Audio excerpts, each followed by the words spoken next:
The Republic of Ireland and the EU panic over no-deal Brexit, and the mainstream media put pressure on Boris Johnson to surrender.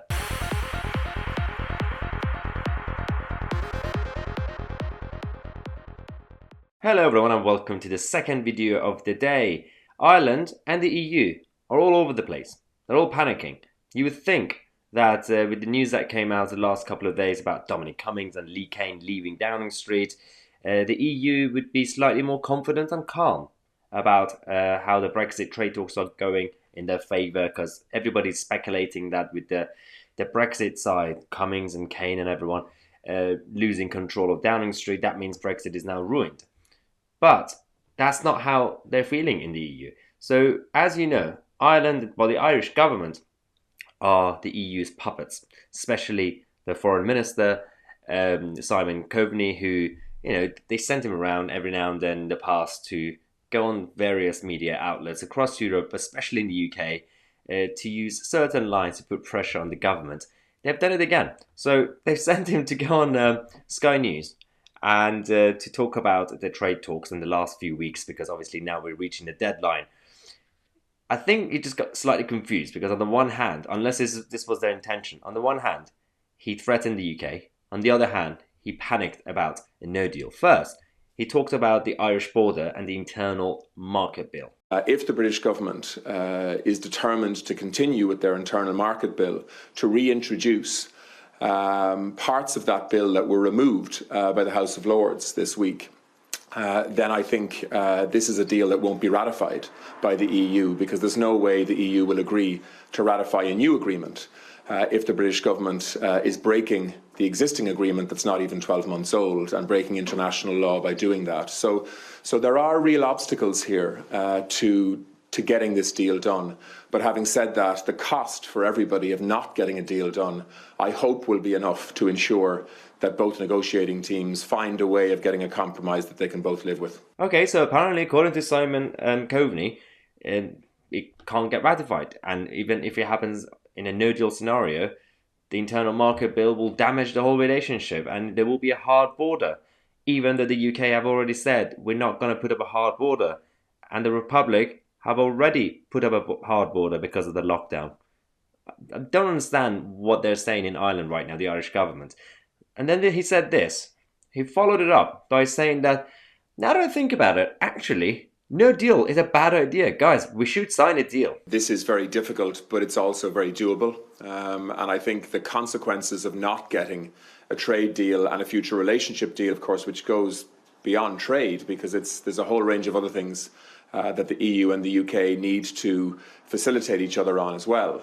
The consequence of not getting a future relationship agreement in place before the end of the year, I think, is very, very significant for Britain and Ireland in particular, but also for a number of other EU countries as well. I mean, I'm not really sure where they're going with this, because after this interview, Sophie Ridge on Sky News also interviewed George Eustace, who's the Environment Secretary in the British government. She asked him whether the government would compromise on the internal market bill.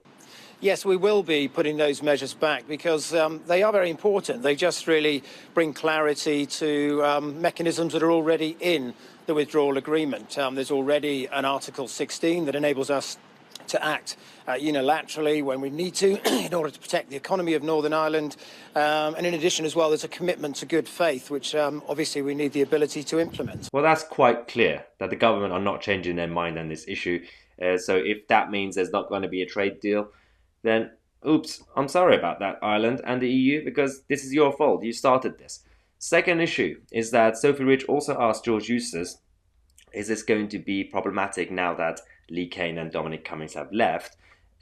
Obviously, he as a government minister has to say, no, everything's fine. But he did justify it in a very, very proper way, because Dominic Cummings, his bigger vision about how things should be has already been painted.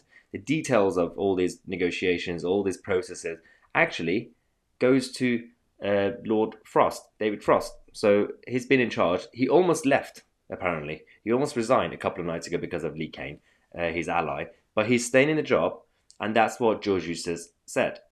Is it easier to get a deal done without Dominic Cummings? Well, look, the negotiations have been led by David Frost from the beginning. He's got a very talented, experienced team of technical experts around him. He's led these negotiations from the start and obviously remains in place and continues to do so. So I don't actually think the departure of Dominic Cummings makes any particular impact on the negotiations since Lord Frost has been leading those. Well, hopefully. I mean, everybody's now speculating. We don't really know if the trade talks are going to go in our favour or not. Are we going to actually have no deal or not? But obviously, I'll keep you guys posted on this channel. The issue we have is that the mainstream media are using dirty tactics again to scare people and put pressure on the government. What else is new? Firstly, you've got The Guardian saying that no deal fears now rising because as Boris Johnson is least willing to budge on Brexit. Why is it Boris's job to compromise and budge? Why is it not the European Union's job? Why is The Guardian taking the European Union side? They should put a title, at least, if they're not going to say the EU should compromise, they should say neither side are compromising. Just be objective for once in your life. Try your best, guys. You can do it. They're talking nonsense because The Guardian have been obviously talking about how the Prime Minister is now in trouble, we need a deal and everything else. But we have quotes from sources in Whitehall who are saying that the Prime Minister is always the hardest in the room on Brexit. Only Brexit. More so than perhaps other ministers and advisors. They've also said that we're still hopeful there could be a trade deal. But obviously, we're not going to just sign any deal if it's going to be politically aligned. So that's the one issue.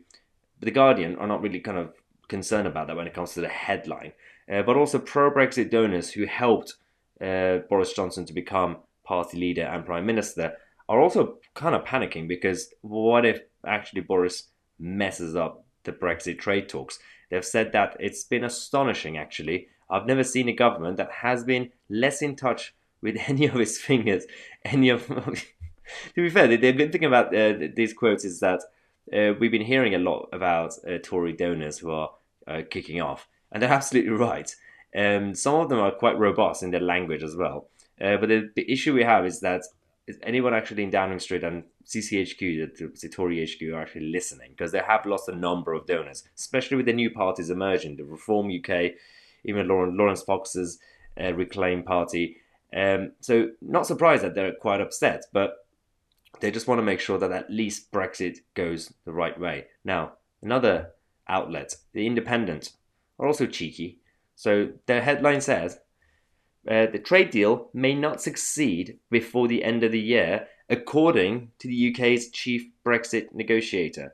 So if you read that, the majority of people who read that, because in the comment section they've obviously left, you would think that that means David Frost is saying, oh, yeah, we don't have enough time. We can't really sign a trade deal by the end of the year, so we might have to basically extend it.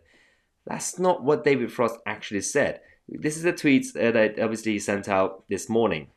He said that arriving once again in Brussels shortly for another round of negotiations with the EU and Michel Barnier, I and our British team have been in talks almost every day since the 22nd of October. Now, we're working to get a deal, but the only one that's possible is the one that is compatible with our sovereignty and it takes back control of our laws, our trade, and our waters. So that's the main thing. And then obviously he followed it up by saying that there has been some progress in a positive direction in recent days. We also now largely have common draft treaty texts through those significant elements are of course not yet agreed. So that's the biggest thing. The biggest point of state subsidies and level playing field as a concept and UK waters, fisheries are not fully agreed yet. That's why obviously he says, but we may not succeed. Either way, as the Prime Minister made clear on the 16th of October, people and businesses must prepare for the change that is coming on the 31st of December, most of which happens whether there is a deal or not. This is what Lord Frost said. Firstly, he's quite optimistic that the EU could eventually compromise and give us a normal trade deal, which is good. I'm still in favour of a normal, good trade deal. But if that's not going to be the case, get out. WTO, no deal Brexit. And this is what he said. There's nothing else in terms of any extension or any sort of compromise, big compromise from the UK side. But the media are putting pressure, they're lying every day about this because that's how they make money. Now, but we're here to make sure that you guys get some sort of objective reporting. Both sides obviously are trying their best to protect their own interests, and let's just hope that the UK government stays strong on this and not compromise randomly. Thanks again for watching. If you do believe in Britain, then don't forget to get your I Believe in Britain merchandise. We've got the hoodies and t-shirts, coffee mugs and everything. Check out the link in the description or just on top of my head somewhere here. Support the channel by becoming a member after this video at 9 p.m. Where I am posting this week's Sunday video podcast for the members. And also tomorrow we have the members Q&A. I've already posted on the community page for the members to submit your questions. If you haven't done that, so make sure to do that as soon as possible. Thanks again for watching. I'm Tousi, and I'll see you guys in the next video.